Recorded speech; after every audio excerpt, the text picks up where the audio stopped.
Oke, assalamualaikum warahmatullahi wabarakatuh. Oke, makasih udah dijawab. Jadi sebelumnya perkenalkan, nama saya Robi Arnel Asya Kamaya.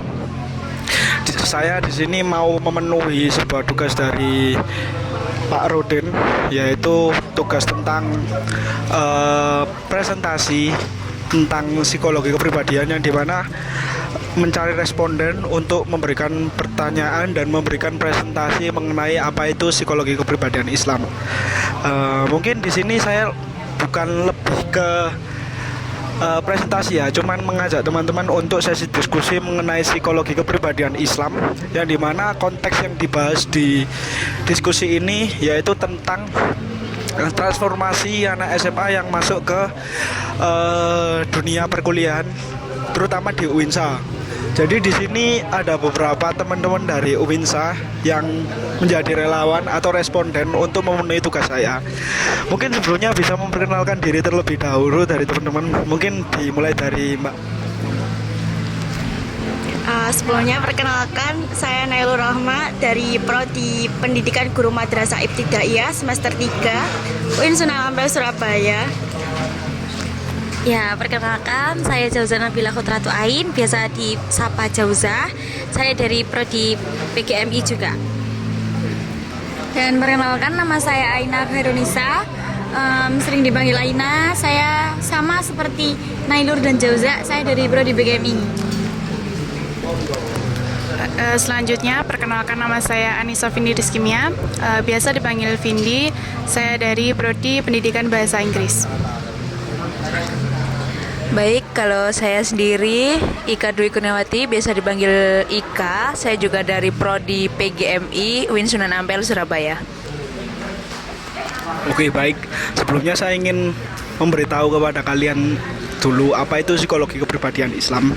Jadi karena di matkul saya ada yang membahas tentang matkul psikologi kepribadian Islam. Jadi di sini saya akan menjabarkan apa itu psikologi kepribadian Islam. Sebelumnya psikologi kepribadian Islam sama psikologi kepribadian umum itu sangat beda ya. Ada beberapa yang sama, cuman ini lebih spesifik ke arah apa itu psikologi yang diambil dari Al-Quran, seperti kayak qanaah, zuhud, syukur dan lain-lain. Jadi psikologi kepribadian Islam itu tentang apa yang kita ambil di Al-Quran, yang diambil dari beberapa ayat di Al-Quran seperti sabar, iman, takwa dan lain-lain. Kalau psikologi kepribadian yang umum itu tentang psikis orang, yang dimana psikis orang itu dilihat dari beberapa sisi, kayak behavioristiknya, terus dari sikap dan lain-lain. Psikologi kepribadian Islam itu ada beberapa jenis dan pembagiannya juga banyak gitu. Mungkin kurang lebih seperti itu yang saya bahas. Cuman di sini saya ingin menanyakan apa aja sih yang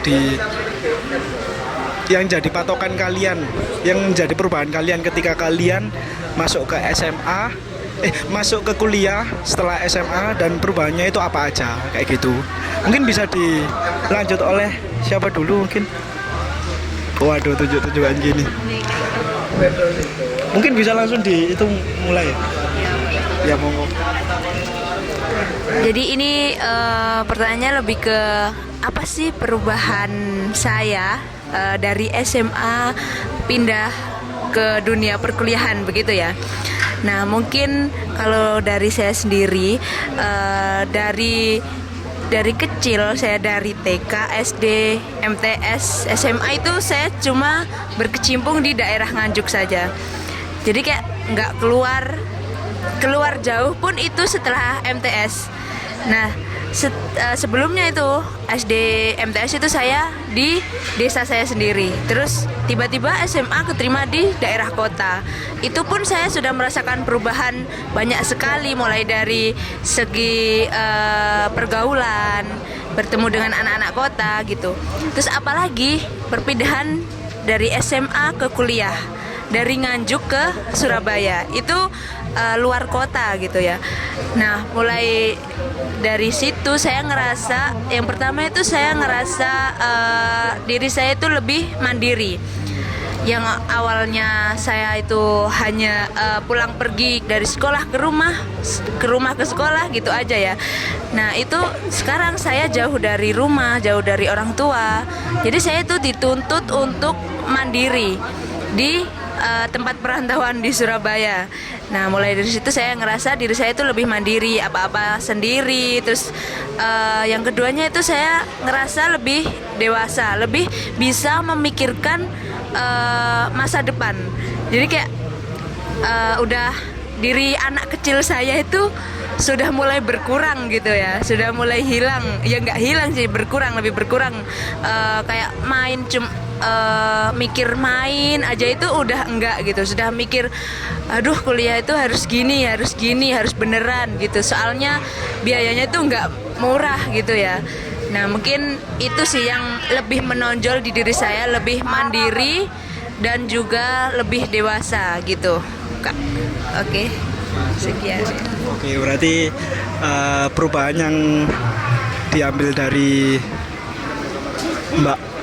Mbak Ika yaitu tentang apa itu tentang kedewasaan, apa itu mature, apa itu futuristik kedepannya kalau kita masuk ke dunia perkuliahan itu kayak gimana. Jadi untuk pikiran masa kecilnya itu dihilangkan karena memang apa ya, emang dunia perkuliahan itu banyak tanggung jawab yang emang harus dipertimbangkan untuk kedepannya kayak gimana. Tentang kayak kita itu pas masuk kuliah di UINSA gitu contohnya, kan kalau disia-siakan kan juga eman gitu ya, juga sayang banget dengan bayar mahal dan lain-lain ya.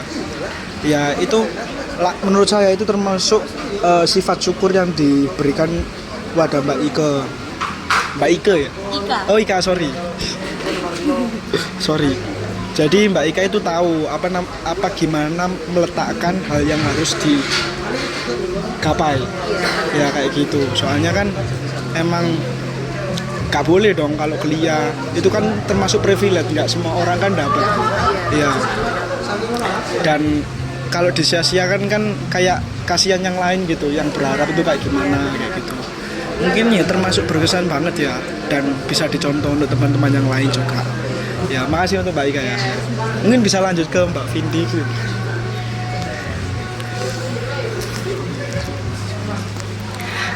Kalau untuk saya sendiri mungkin lebih ke ke pendidikannya.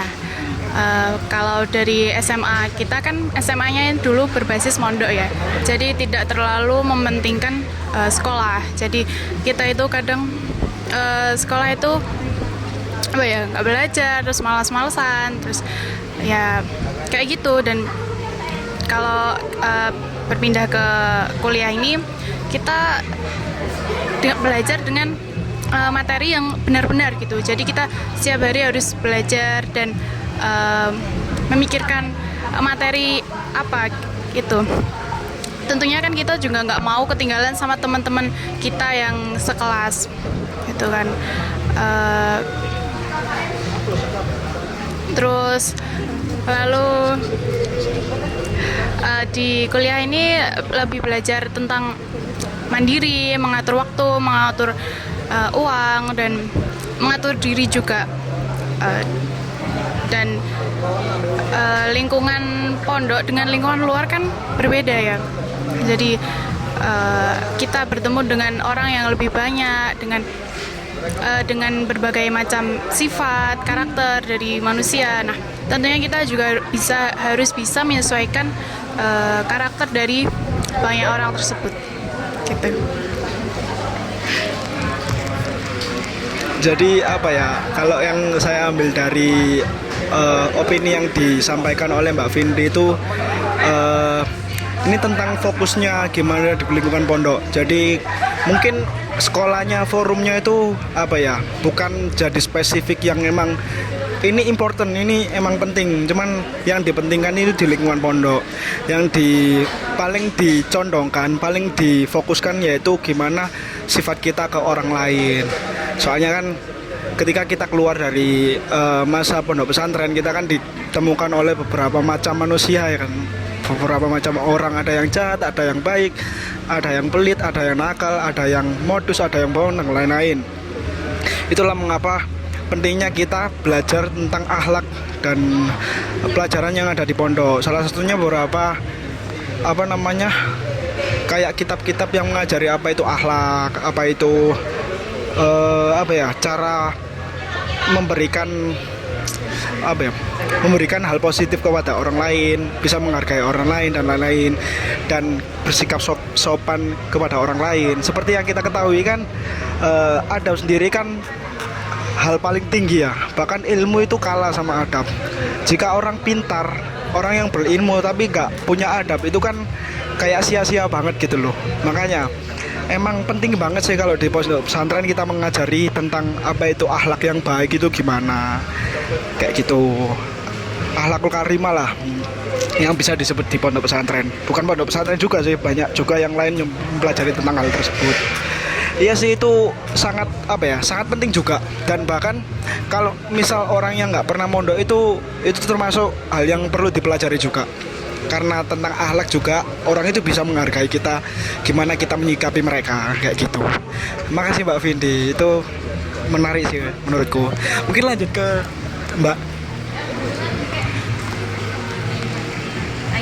Aina. Ya Mbak Aina. Sorry lagi.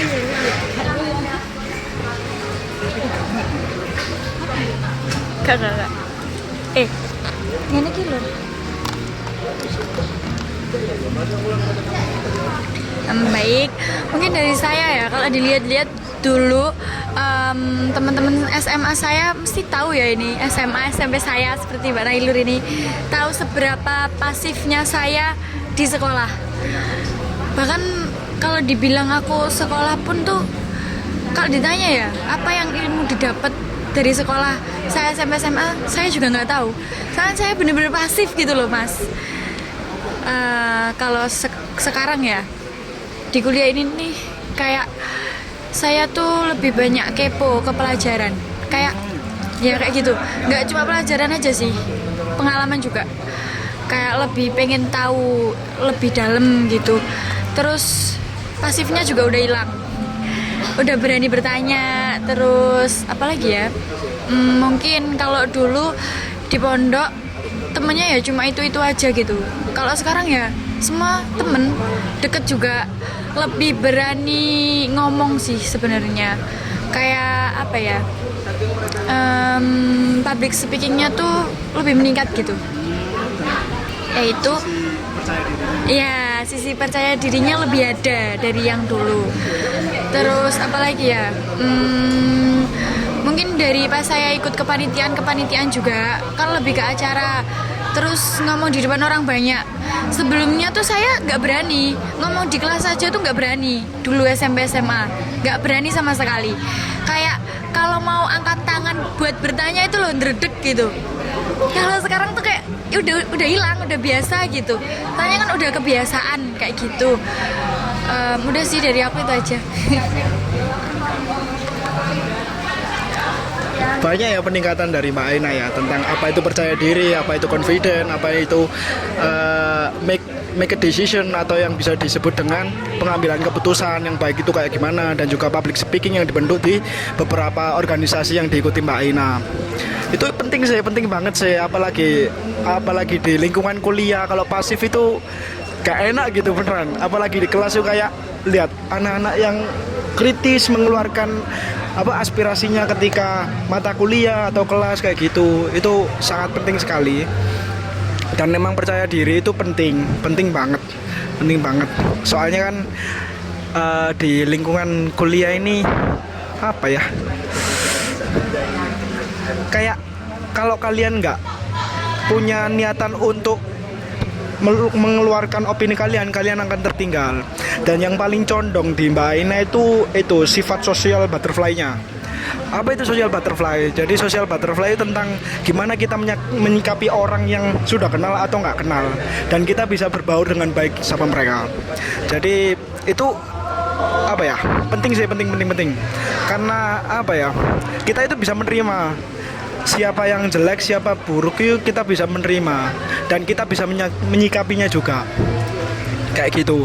Jadi apa ya, kayak misal kita ketemu orang nakal gitu, kita tahu porsi kayak gimana yang kita kasihkan ke mereka, dan sebaliknya ketika kita ketemu orang baik itu kayak gimana yang kita kasihkan porsi ke mereka, kayak gitu.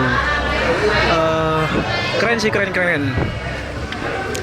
Mungkin apa ya, mungkin saya sendiri sih belum punya ya hal kayak gitu ya, dan nggak semua orang itu bisa mendapatkan hal kayak gitu. Itu kan cuman bisa dilakukan oleh orang-orang ekstrovert, atau apalagi orang-orang yang anxiety, yang punya penyakit anxiety disorder. Dia kan pasti takut yuk ketemu sama orang gitu, kayak gitu. Apalagi yang punya schizophrenia dan bipolar dan lain-lain, mereka pasti takut ketemu orang yang baru kenal gitu. Dan itu merupakan apa ya, hal yang sehat sih. Yang maksudnya sehat itu kalau dilihat dari sisi psikologisnya, itu terlihat kalau Mbak Aina itu cukup mampu untuk menghadapi orang baru. Dan apalagi kalau Mbak Aina punya niatan untuk menjadi psikiater dan lain-lain, itu mungkin bisa worth it gitu. Karena seorang psikiater juga mempunyai sifat siap untuk ketemu orang baru, kayak gitu. Cuman kalau kurangnya hal kayak gitu itu apa ya, nguras tenaga banget gitu. Apalagi ketemu orang baru terus asik kepada orang lain, itu nguras tenaga banget. Tapi keren sih kalau Mbak Aina punya hal tersebut, kayak gitu. Keren. Mungkin langsung lanjut Mbak Zaujah. Zaujah, iya. Kalau dari aku pribadi sih Kak, kayak di pondok dulu itu aku pengen kayak kapan sih lulus gitu. udah gak betah ya, pengen pulang aja. Di situ tuh banyak kayak ustadz tuh bilang nikmatin aja masa-masa di pondok kan, di luar itu keras banget. Tapi aku nyepelein banget sih, kayak apa sih keras yang dimaksud itu gimana sih gitu. Nah setelah masuk di perkuliahan baru tahu, oh ternyata keras yang dimaksud tuh gini. Nah salah satunya itu masalah ibadah ya Kak. Ya, jadi kalau di pondok itu kan kalau waktunya ibadah ya udah ibadah gitu. Kalau di luar itu apalagi kalau tugasnya banyak gitu, jadi kayak aduh males banget, ini deadline. Jadi kadang nggak kober itu apa? Nggak sempet. Kadang kayak nunda sholat gitu. Kayak gitu sih perubahannya. Jadi kayak menyampingkan kewajiban gitu, lebih memprioritaskan yang seharusnya itu nggak wajib banget sih gitu. Terus lebih belajar tanggung jawab juga sih Kak. Kalau di pondok itu aku dulu tanggung jawabnya kurang banget Kak. Jadi kalau waktunya sekolah itu sering banget tidur. Bahkan niatnya tuh udah salah, mau sekolah buat tidur.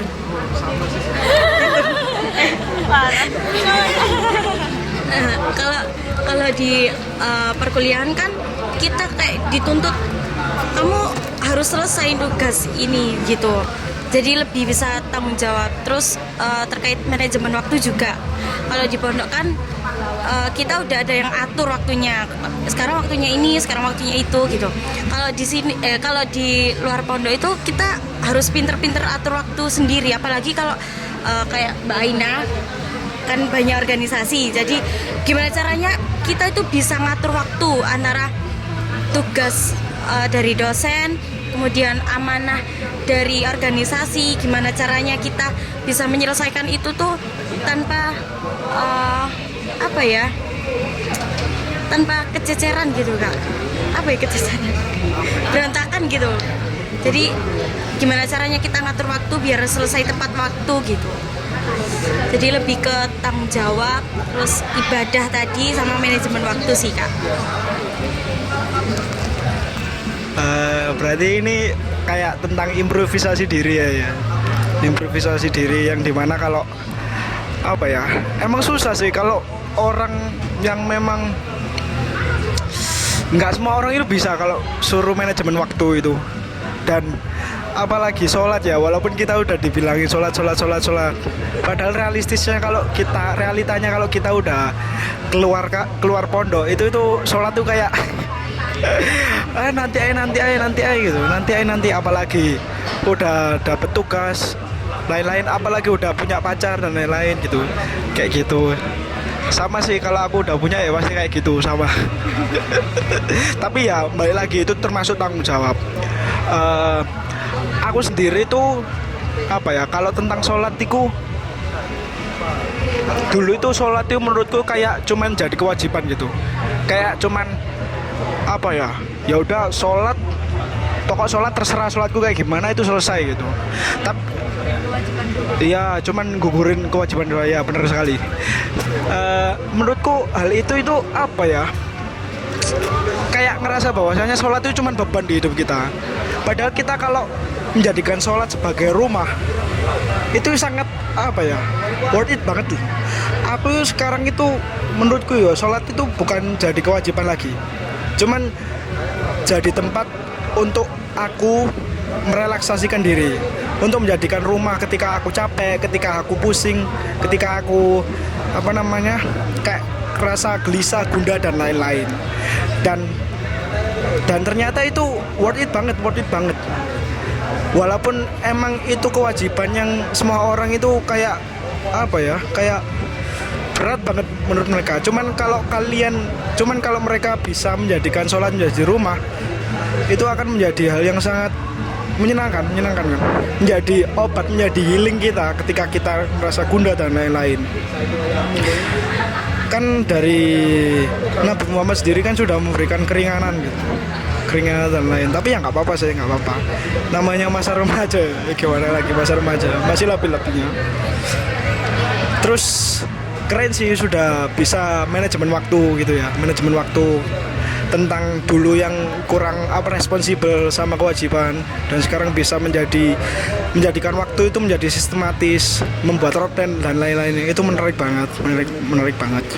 Karena itu termasuk ikhtiar seseorang untuk menjadi lebih baik itu susah sih. Tapi kalau Mbak Jauza bisa melakukan hal tersebut, itu bisa dibilang cukup membantu untuk menjadi lebih baik dan sangat baik banget, kayak gitu.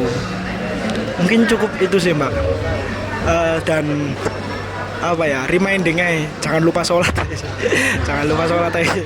Ya, tapi ya nggak apa-apa, tetep deh. Di akhir waktu. Oh ya, iya sih, iya. Nggak apa-apa. Namanya juga manusia. Semua manusia paling beberapa ya kayak susah, apalagi yang bisa paling cuma Nabi Muhammad doang untuk menjadikan sholat menjadi kayak hal sing menjadi healingnya Nabi Muhammad, menjadi hiburannya Nabi Muhammad, itu cuma Nabi Muhammad kayak gitu. Mungkin lanjut ke Mbak Nailur. Dari aku sendiri ya, sebagai SMA yang berbasis pesantren selama 6 tahun, dulu apa-apa kayak bergantung ke teman gitu loh, lebih bergantung kayak apa-apa makan nunggu teman, sholat jamaah juga nunggu teman. Sekarang itu lebih ke mandiri sih, kak.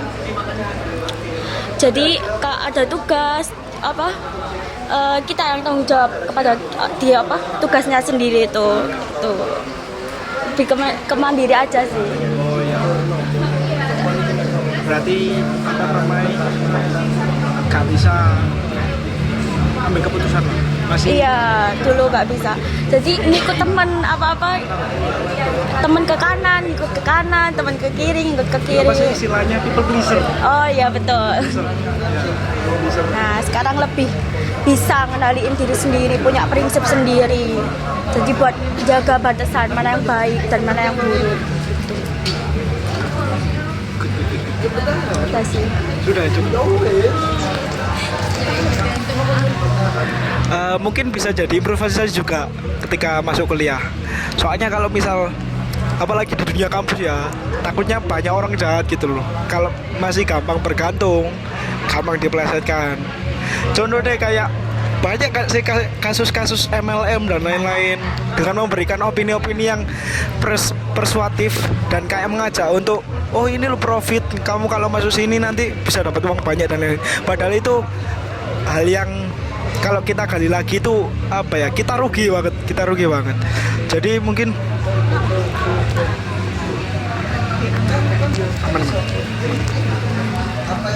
Jadi mungkin untuk kedepannya bisa lebih baikin lagi tentang gimana itu make a decision, pembuatan keputusan dan jadi independen dan bisa apa ya, nggak bergantung sama orang gitu. Itu penting lagi, itu penting banget. Dan apa ya, grow up tentang confident lah, tentang percaya diri lah, itu penting. Mungkin cukup ya, dan mungkin dari pendapat yang disampaikan beberapa teman-teman itu sangat membantu sekali, dan mungkin itu bisa jadi pelajaran juga dari aku. Gimana orang bisa menjadi confident, gimana orang bisa mengambil keputusan, gimana orang bisa memberikan aura positif atau social butterfly dan lain-lain. Itu sangat membantu banget lah dalam kehidupan. Mungkin cukup itu saja sih yang pengen tak sampaikan ke kalian, dan mungkin diskusi ini banyak sekali sih pelajaran yang saya dapat tentang gimana transformasi anak SMA masuk ke kuliah itu kayak gimana, dan ternyata banyak banget yang berubah gitu ya. Mungkin cukup itu saja sih yang bisa saya sampaikan, dan terima kasih kepada teman-teman yang sudah mau berpartisipasi, memberikan waktu kepada aku untuk membuat forum diskusi ini yang membahas tentang transformasi anak SMA ke kuliah itu kayak gimana, dan lebih spesifiknya ke psikologi kepribadiannya itu kayak gimana, kayak gitu. Mungkin kurang lebih seperti itu saja diskusi ini, dan saya merasa cukup, dan terima kasih kepada teman-teman. Mohon maaf apabila ada salah kata dari aku. Mohon maaf banget, dan mungkin cukup diskusi ini saya tutup. Wabillahi taufiq wal hidayah. Assalamualaikum warahmatullahi wabarakatuh.